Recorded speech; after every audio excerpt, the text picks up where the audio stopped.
Howdy, howdy, howdy, and welcome to the show. My name is Diana Nguyen, and welcome to the Snort Cast.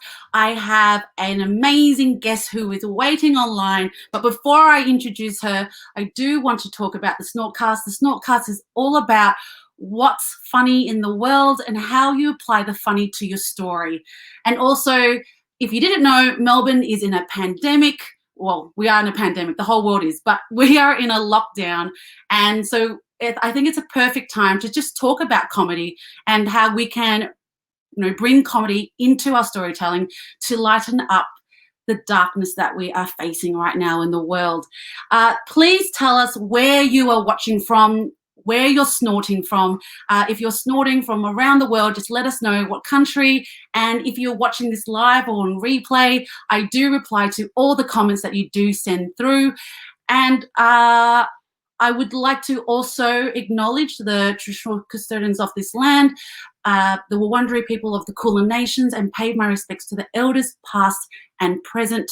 Sovereignty has never been ceded. It always was and always will be Aboriginal land. And it's really important for me to acknowledge that because I am Australian and I am second generation Vietnamese Australian. So I acknowledge where storytelling has originated from this country, which is from the First Nations people. So what is the SnortCast and how you can support the SnortCast? You can follow the SnortCast on Instagram, Facebook, and YouTube. All the interviews go into YouTube. You've seen me promote it. Click on the link to see all the interviews that we've had to date.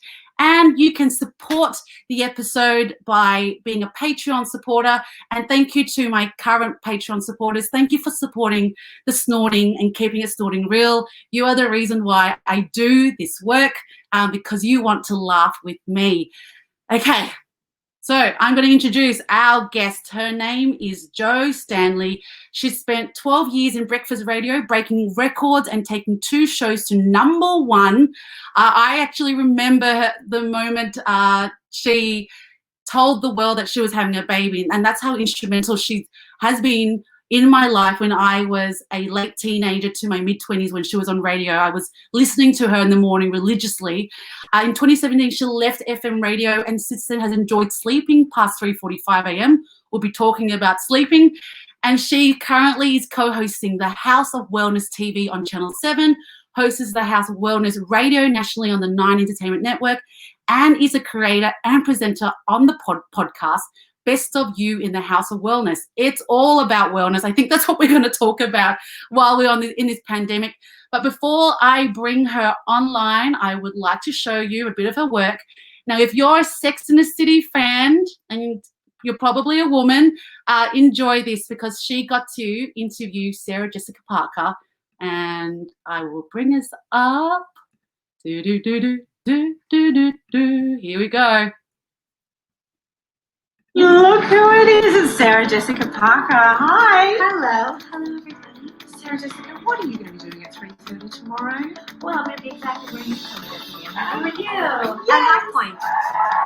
Good afternoon, ladies and ladies. Let's go absolutely nuts. Sarah Jessica Parker. I have to introduce you to an Australian term. Okay. Which is chakasiki. Oh, chakasiki. There's a lot of people here who are not going to get their faces on camera. I'll be very happy to write a note. But do you suffer for the look? Would you wear Absolutely. a pair of you do? Uh-huh. I'm too soft. 100%. Were you running through the streets in those heels and did you not turn an ankle? I really excelled, I will say. Please give us another huge thank you for Sarah Jessica. And welcome our guest, Jo Stanley. Hello, lovely Diana. How are you? Woo! Welcome to the show. And I just want to find out, are you a snorter? Oh, I am most definitely someone who, at the peak of a good old belly laugh, will make involuntary noises, which sometimes you're like, sometimes you're like, where did that even come from? But I mean, there's nothing better, don't you think? There's nothing better than having a reaction that you can't predict, because it means that you're truly in the moment. How joyous. That's it. Joy, joy, joy. Can you tell us, your bio talked about radio and all the things you're doing for the House of Wellness. I know that you do other things too, but yeah, tell your viewers, who are you? Who am I? I guess mostly I'm a writer. I always find it hard, and I think these days most people, doesn't matter whether you're in the media or wherever you might be, most of us have a side hustle. We have about 3,000 things we do at once, and I always find it really hard to fill in that form at the airport, or when you're on the plane and you're moving, traveling, where what your occupation is. I never know what to say. What do you say? I say 3 things. I'm an actor, comedian, and creative entrepreneur. But do you put all 3 on that form when you're flying? No, I used to work in community development, and that was my government job. So it looked better than an actor on a returning flight home. Yeah. So I mean, I put writer now, because I hated when you put comedian, and I started stand-up comedy 25 years ago, 30 years ago. But when you put comedian, people ask you to tell jokes, and that's annoying. Ugh. Yeah, I get that on dates. Yeah. And it's like, will you be funny? Give me a reason to, bounce off something here. Well, I tell them to buy a ticket to my show, and I'll tell you a joke. There you go. But mostly I guess I say I'm a writer, because everything that I do, whether it's TV or radio or writing columns or the podcast, it all comes down to creating an idea with your words. Yeah. Yeah. And conveniently, you've brought me to my next topic, my next question. If you had to write a book about your life, what would the title of your book be called? I've thought a lot about writing a book about my life. Yes. But every time I start, and I've got, journals out every cupboard and drawer, there's another journal that I've filled and put somewhere that I'll use that, and then never do. Because, so many people have memoirs now, and I read them and I think these people are so interesting. What would I write that's in any way comparison to how interesting these people are? So I start, and then I never, ever get anywhere. So what would it be? What would I call the story of my life? Yeah. I did my best. Yes. I love that. This has come to me. I'm writing that down. I did my best. Gold, Jo. That is gold. Well, I'm a real fan of mottos, right? And slogans and mantras. We have them all over the house, which I've inherited from my mum. She would always have something on the fridge, that's supposed to inspire us. And so I've kind of adopted that. And whenever I'm talking about mottos, my daughter says to me that my motto is, "Oh, well, never mind." Because that's my response to everything. Doesn't matter if she came in with her hair on fire, I'd be like, "Oh, well, never mind." Love it. What else are you going to say? I'm very kind of low key about most things. So it would either be I did my best, or oh, well, never mind. Yeah, mine would be I died trying. I try. Well, it's similar theme there, isn't it? It is. That's on my gravestone. Right. Yeah. I thought it might have been a title for a comedy festival show. I died trying. Well, same thing. Yeah. Are you working on a memoir? When I walked the Camino de Santiago 3 years ago, it stirred up about story and journey and walking and passage and why we do what we do when we could just live a simple life. So that stirred up a memoir, but I'm not ready to, because the last time I wrote a short story, it was called 5 Ways to Disappoint Your Vietnamese Mother, and that was enough, I think. Maybe another 10 years. Yeah, another 10 years. Wow. People write memoirs when they're very young too, which I'm very impressed with. Like Lena Dunham's was amazing, and she was only 25. I loved it. Well, so, it feels like an album, doesn't it? Yeah. And they were young. but surely you can write one for every decade of your life. Good. I just want to acknowledge people who are watching the show. We have people watching from India, Sydney, Melbourne, America. Tima in the building. Thank you so much. We've got Wales in the room. There you go. Dish. Thanks for joining us on the show, everyone. We have Jo Stanley, and she's here to talk about comedy. Jo, when did you first realize you were funny? When was that moment? I wouldn't say I realized I was funny, but I remember the moment I realized it was very enjoyable and a massive buzz to make people laugh. And that was when I was at high school, and I was a house drama captain, and I had to write a play. And I remember writing a scene where there was sort of there were a bunch of mums sort of interacting, and I remember just loving the cadence of having these women kind of talking over each other and the humor of that. And when the audience laughed, just going, oh, I like that. And I feel like I did that really well. And from there, I went and studied. You were at Monash, yeah? Because I went to Monash. And was, studying drama and theatre studies there, and thought I might be a serious actor. And then every time I was in the dramatic scenes, people laughed. So I realised maybe the dying scenes aren't for me, and maybe the comedy scenes are. So you were studying acting before comedy. That's what was the progression? Well, I went to, as I said, Monash University, which at that time in the early 90s had a very, very strong student theatre sort of crowd. Rusden? No. Rusden was before my time. So student theatre was a big thing at Monash University at the time, and I became involved in Monash Players, which had a comedy review every year that was pretty famous. And so I met a bunch of people who were all really great, funny writers and performers. And from there, ended up working with another woman and two guys. And we created a comedy group called the Toasted Marshmallows, which we rebranded as the Gorskis. And it kind of all sort of unraveled. That's a bit of a Freudian slip. My mother's hope that I might get a day job unravelled as I became more and more drawn into the live comedy scene in Melbourne. Yeah. There you go.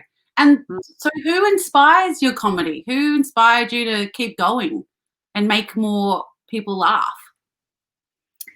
I think, so I grew up in a family of all women. My father died when I was 4. So I think so there was my mum and my nana and my grandmother, who all had really, really hard lives, but managed to laugh always. And that, I think, taught me a sense of, that laughing was so key to resilience, and the creativity and joy and community that comes from laughing, regardless of what's happening in your life, really had an impact on me. And a part of that was Sunday afternoons with my nana watching I Love Lucy and watching Lucille Ball, she blew my mind. I just remember screaming with laughter with my nana. And it's a really beautiful memory for me as well, because hanging out with my nana, but at the same time, just learning that a woman could be funny, that she was shameless, that she just had this like fearlessness around selling a joke. Yeah. And then as I learned through my 20s that she was the producer and that she had that she was the creative, so many ideas. And because of her, we have Star Trek and, so many amazing things. So she kind of really inspired me.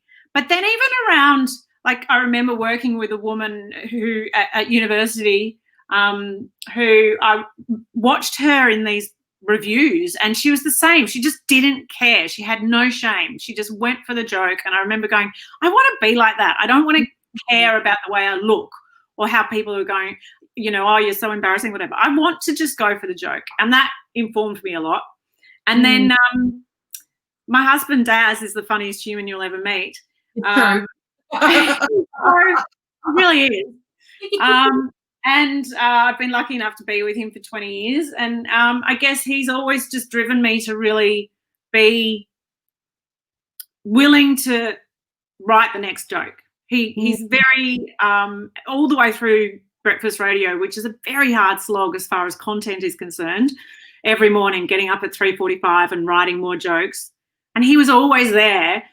Even if he didn't know it, he was inspiring the joke, or he was helping me find a reason to laugh, even when I was as tired as I was, or we'd had a fight or whatever it was. There was always a reason to laugh. So I think mostly your inspiration comes from the people around you. But if you can find other performers who you connect with as an inspiration because they have qualities you want to have, that can be really helpful as well. I have a Lucille Ball tattoo because I love her so much. Oh my goodness. Yeah. Does she have a memoir? Well, not really. I have a few books that were written about her. Yes. But I haven't yet. I haven't really. She was not the kind of person to do that. Like, I have this quote where she says, "I wasn't funny. My writers were funny. My director was funny. My co-stars were funny. What I was brave." And I think obviously she's wrong because she was hilarious. But I like that she was, I suppose, didn't put herself at the center of the joke. Yeah. She was at the center of the creativity of it, I guess. Which is, I think, I see myself like that. I wouldn't say I'm a hilarious stand-up comic. I think there are thousands of stand-up comics way funnier than me. Well, but I've never heard a comedian self-promote themselves as a hilarious comedian. Haven't you? I've heard a few. And strangely, often they're the ones that most people don't think are so funny. And if you're watching this and you do say that, you know the truth now. So well, those people know who I'm talking about. Yeah. Thanks to our people for watching. Joseph, Noreen, Mark Fitzpatrick, thanks for joining. We've got Ahmed saying, "I remember I Love Lucy. What a fantastic show." Team has just said, "Love learning about Jo's background. Thank you for joining." And Cara Vung just said, "Woohoo, go Monash Uni." So represent. Well, we represent, yeah. Thanks for joining us, everyone. Just tell us where you're watching from. And Jo, how have you used your comedy into storytelling? Because a lot of the audience here are from LinkedIn. Yeah. How have you've done 13 years of morning, was it 12 years of morning radio? 12 years in total of breakfast, yeah. How do you, because you're on for 2-3 hours straight. How do you maintain that? I guess that's my real question. How do you maintain that for 12 years? Well, I mean, you got a lot of songs and ads in there, so I don't want to burst the illusion, but there's a fair amount of downtime in there. Yes. What you are doing though for that 3 hours is maintaining the energy and the rapport between you and your co-hosts, and so that is pretty exhausting in a way. But honestly, it's the best job in the world. Like, I couldn't other than the fact that you are existing on 5 or 6 hours sleep every night. There's nothing bad about that job. So yeah. I don't want to make it sound like it was hard. It was hard, but thank God I loved every minute of it. But as far as using comedy in your storytelling, the greatest thing that it taught me, and I do lots of keynote speaking and facilitate workshops and coaching and emceeing and all the things that people on LinkedIn do. The thing that really it taught me was the order of things. So you would know, Diana, that to make a joke work, there has to be a whole bunch of stuff that comes before. And sometimes the bunch of stuff that comes before is one word or even a pause. But that joke won't work without the stuff that comes before. And I think I have an instinct whenever I'm speaking in a room or whenever I'm trying to communicate an idea, there's an order to it. And sometimes you hear people who are really anxious about performance or anxious about presenting, as everyone is. We know it's the scariest thing in the world. Literally, that's what people fear most in the world. And it's often, I think, because without being able to calm their thoughts, they get jumbled and then the ideas are all over the shop. Yeah. You know what I mean? Yes. So I think that's one of the most valuable things I learned. And I think I did have it instinctually, going back to the person I was as house drama captain at school. I think I kind of got it, but it's practice and you can learn it. And there's a very basic formula. And then once you learn the formula, then you can kind of branch out and be really creative with it. But there has to be the setup, there has to be the middle, there has to be the payoff. And those things are true no matter what you're communicating. Yeah. I think we're very similar people because I was school leader of my school. And Yes. And Jo and I just found, well, we just had a revelation before we jumped on live, is that we still write in a diary. Who does that? We're probably the only two people on the planet that still have a diary, an actual physical diary. I actually had a school diary and I bought an extra diary because my school diary wasn't enough organization for me. So I was just another level. I'm wondering if I've got my diary with me somewhere on my desk or in my house. But yeah, I find I just love seeing it in front of me and going, oh, I've got this little gap there. What will I do there? There's a little bit of creativity. And the diary on the phone's not enough. No good. Yeah, no good. No, it's not enough. What calendar? Check your Google calendar. Do you use coloured texters or pencils or pens or anything? Do you colour code? Are you very creative? No, I feel like it sounds like you do. No, I'm not. I dream of that, right? I really like the idea of it, and I am so envious. I have very, very poor handwriting. It's really, really hard to read.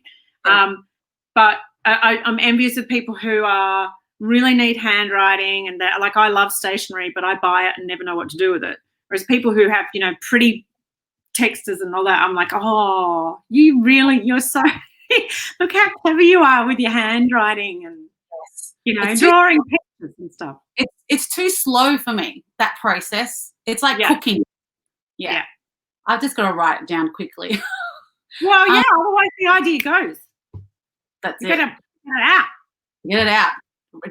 Stream of consciousness, whatever they call that. Just let it flow out. So my next question is about the world at the moment, and we're in a pandemic. Ever since March, like the whole world has been on this journey together. How have you been traveling in it, and how important is it to use comedy in moments like these? Well, like everybody, I've had very, very flat days, and that's I wouldn't say I use comedy so much as mindfulness at times like that. I'm a very, very passionate mindfulness advocate and practice it every day, and I meditate almost daily.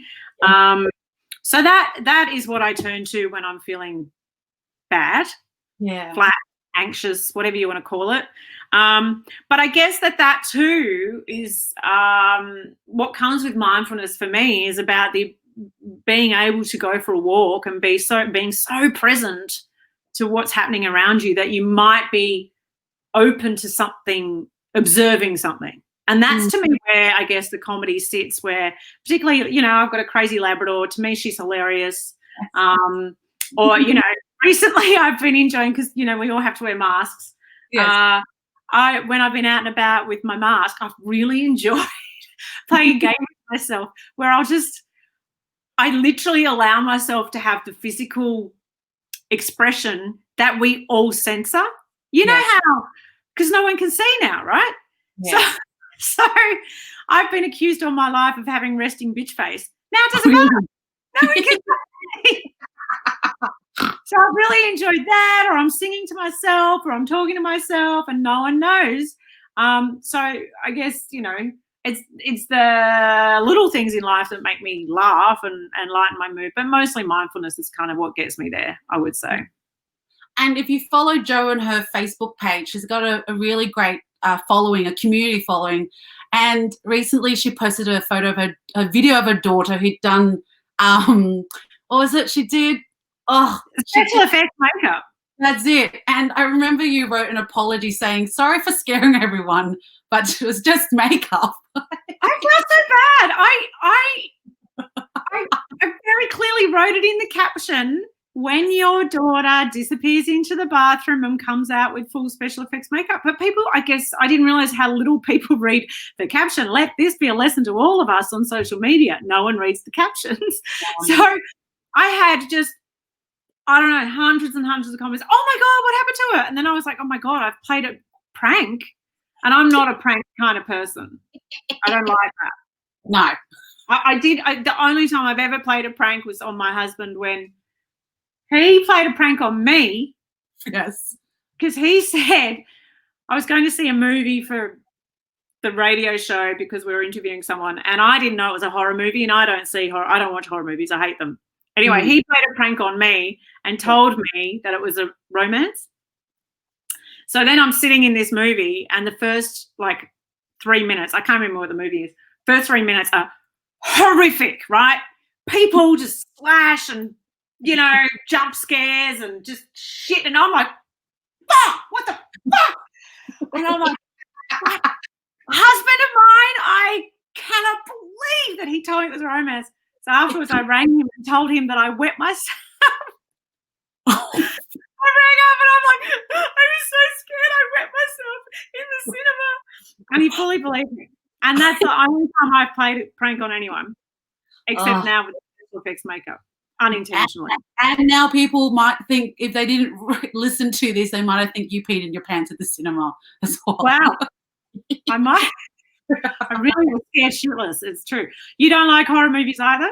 Oh my God, you and I together would be a great goggle box, I think. Yeah. I would love that. My friends used to organize Game of Thrones nights, and we would sit and they wouldn't watch the show, they would watch me, because I can sync why they put music on. I know why you put that song on, because something's gonna happen and shit's going down. So I'm just on anxiety. I just can't. I've never watched Game of Thrones because I can't stand gore. Yeah. And again, my husband's watching, all these post-apocalyptic shows at the moment, War of the Worlds and all that. I'm like, Why? We're already in post-apocalyptic times. We're dystopia already. Don't watch that stuff. I just want fluff. How many times can I watch Friends and Will and Grace? I'm happy with that. Schitt's Creek, that's all I need. That's Oh yeah, that's a good show. That's had so many Emmy nominations. And rightly so. It's a beautiful show. I'm just probably halfway through the season. I've just finished A Good Place. Have you seen? No, I've not watched it, but I know that people love it. It's a feel-good thing, yeah? It is. Yeah, it's a feel-good. And another question about diversity in comedy. You're a woman. You've been working in comedy for over 20 years, stand-up comedy over 20 years. How have you seen a change from when you started to now? And what else could we do?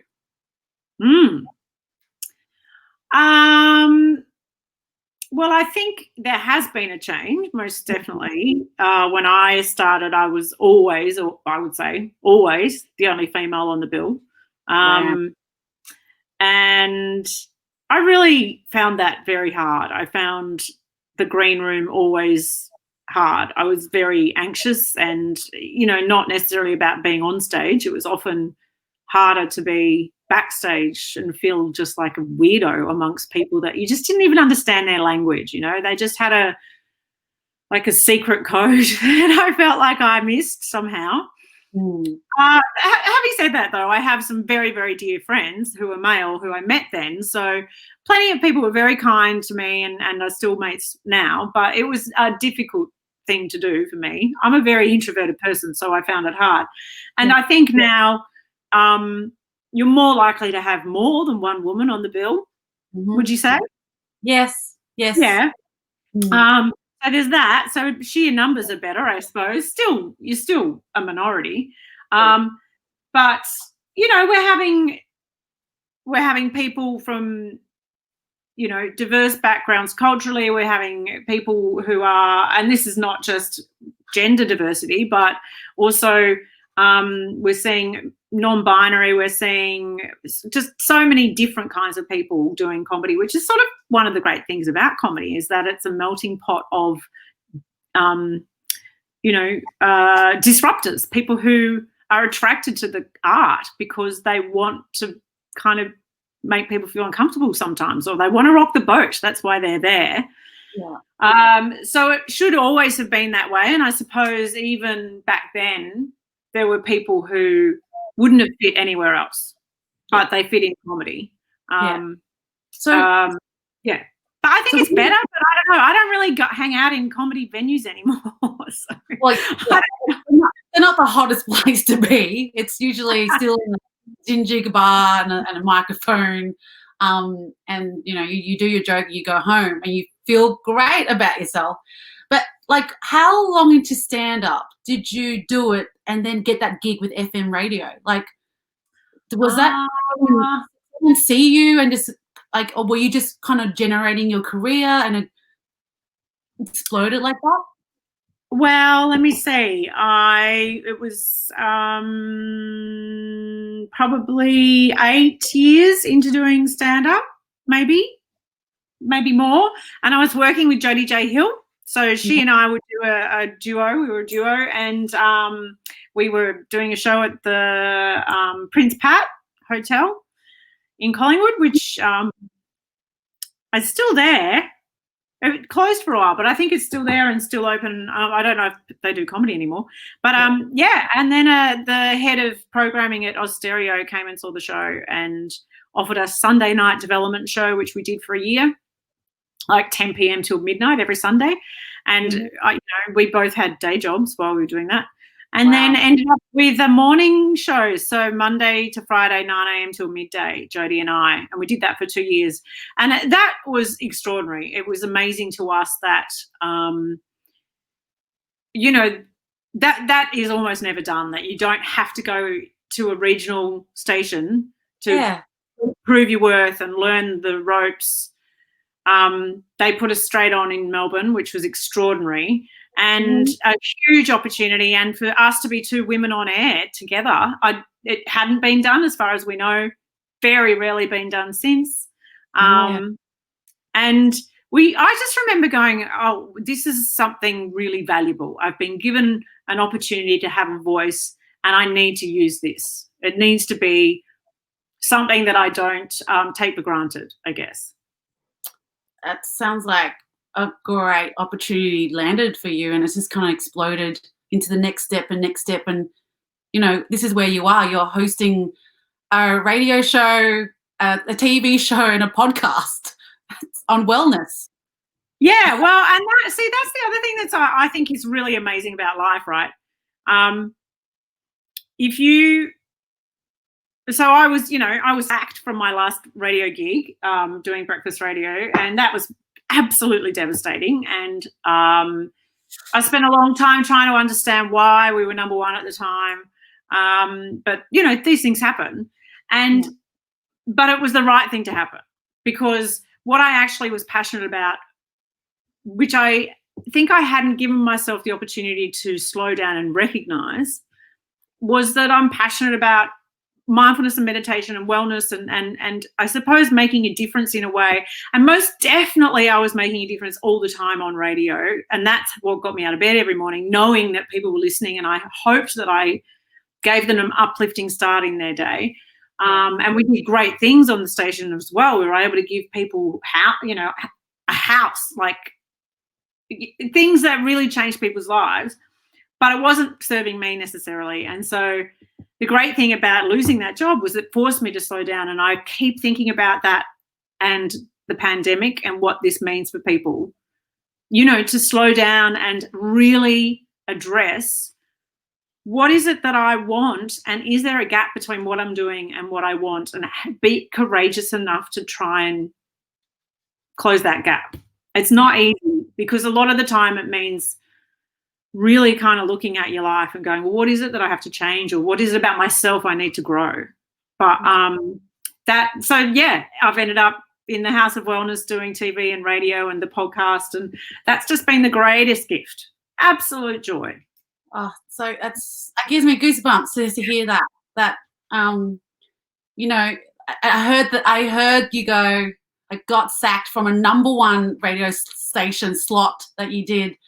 But you know, from that you've just kept growing, and it's just stuck with who you are, and it just keeps coming back to you. Whatever you give out, it'll come back to you tenfold. That's what they say. Yeah, and I think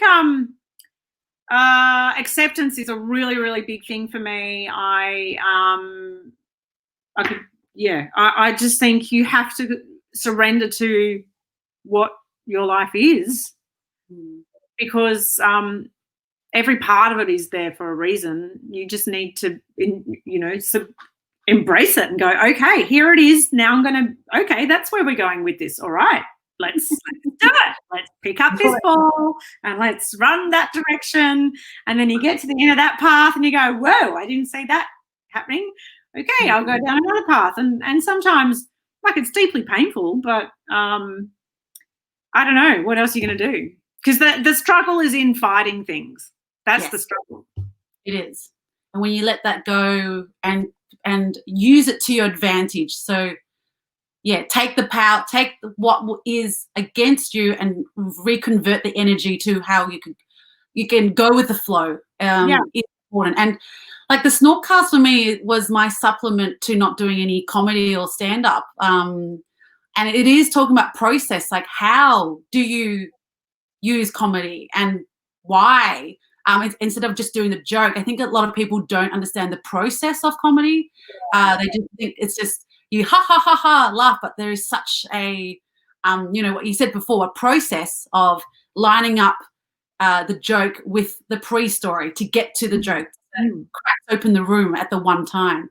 So, but even beyond that, and it's partly one of the reasons why I stopped doing stand-up comedy was because I just felt I didn't have a thing I needed to say.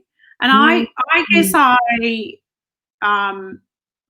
think there are comics who just love getting up and telling jokes, and great, all power to them. I love that they do that. But for me, I'm like, you got to have something you want to say. Why are words coming out of your mouth if you haven't got something to say? I don't see the point of that. It's a good question, because it just sounds the same if you don't have every purpose. Exactly. It always comes down to purpose. Always. We've got some questions from our audience. Kara's asking, what's the secret formula?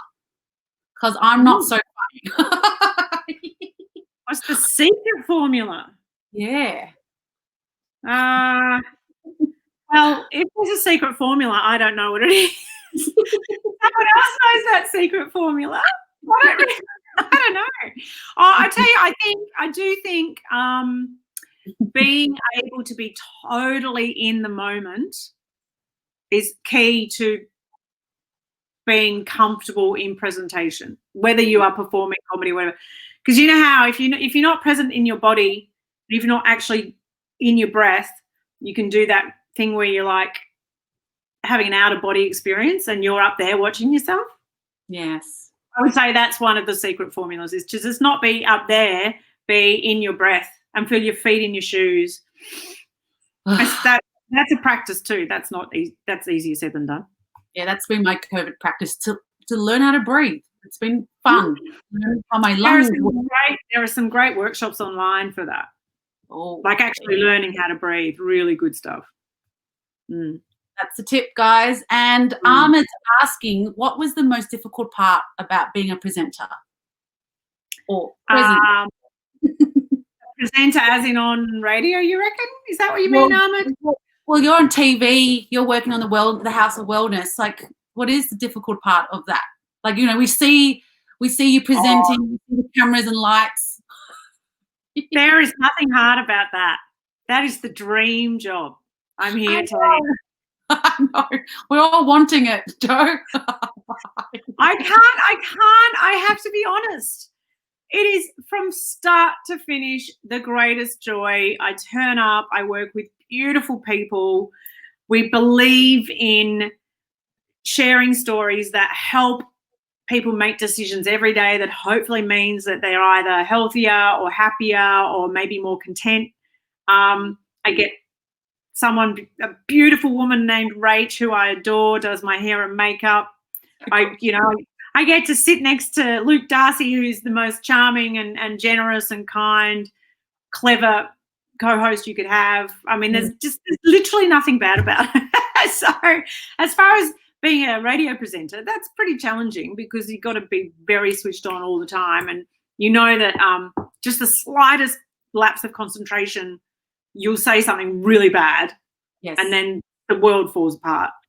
But what I have learned is when the world falls apart and you go home and you cry and you crawl under the doona and you think you can never come out of the doona again, you do. And yes. after a while, the world forgets that you said that thing after a while. And then, the hardest part is you forgetting you said that thing. There you go. The difficult part of being a presenter. Yes. That is hard. Yeah. And what are you up to? What's in the future? Like, what do you want to do? I do want to write a book. I'm working on a couple of book ideas. So, I wrote some kids' books and that kind of taught me how to write a book as far as structuring chapters and all that kind of stuff. Yeah. So now that I've worked that out, I do want to write an adult book, but I think that'll be probably 5 years from now. I can't see myself bringing that together in the immediate future. I'm working on a podcast that's actually a fictional podcast. What does that even mean, a fictional podcast? Well, it's kind of like a sitcom, but in a podcast. Ah, gotcha. So it's not like talking like this. No. It's actually got a narrative. So hopefully I'll get that done by the end of the year, but who knows. And actually my number one project is I'm creating a radio station for women over 35. And so, yeah, in Australia, commercial radio kind of forgets you once you hit 35 if you're a woman. So I'm going to make a station. I'm just going to make one. Well, I'll be there because I'm 35, and I think there you go. But I think also the information might be directed to women 35, but it's actually good for younger women or women of all ages to have a different perspective. I think it's important. Yeah, I mean, I guess the only reason I say that age is because radio kind of works in demographics in that way. So 18 to 34 is sort of the demographic you would see. Your Fox FMs and Novas and all of that that's their key audience. So that's why I've made it 35. But really it's more about talk radio that is through a female lens. That is, it's not as controlled by male voices, I suppose. Yeah. So any age is welcome. Yes. Come on, I must get you on. Once we're up and running, Diana, I'll need you on my station. There you go. Like if you need a weather woman or something. Don't knock yourself down. I mean, there's nothing wrong with weather women, but to be honest, I am bootstrapping this unless there's an investor out there who would like to, give me some cash. I'm currently bootstrapping it. So you're going to be weather woman, news woman. You're going to be the comedian. You'll be on the phones. You'll be doing everything. I got no budget. Yeah, I'll be hustling while, but you know what? You were right to say, and I admire the honesty that you said that you are living your dream. You're doing a dream job right now, and that's abundance. That's you in your glory. I mean, I can't even. But that has come about after a year and a half of me sitting at home thinking, I'll never get another job again, and I was so sad when I wasn't working full time in radio, and but what I didn't realize was that there's a world out there that's not that, and I think when an opportunity closes, whether it's you have a relationship end or whether it's a job that ends, or whether it's a world pandemic that means that we're all stuck at home, or we are inclined to only see the limitations of that rather than seeing all the possibilities that come with it. Yeah. Thank you so much for joining the show today. Tonight. Thank you. I absolutely loved it. I'm so glad we found the title of your new book. Oh, yeah. What did I say? I did my best. I've got to write that down. Yes. I'm fully committed. I did my best. Here it is. You can watch the video. We've got to document it forever. So, yeah. I'm telling you, I'm so happy.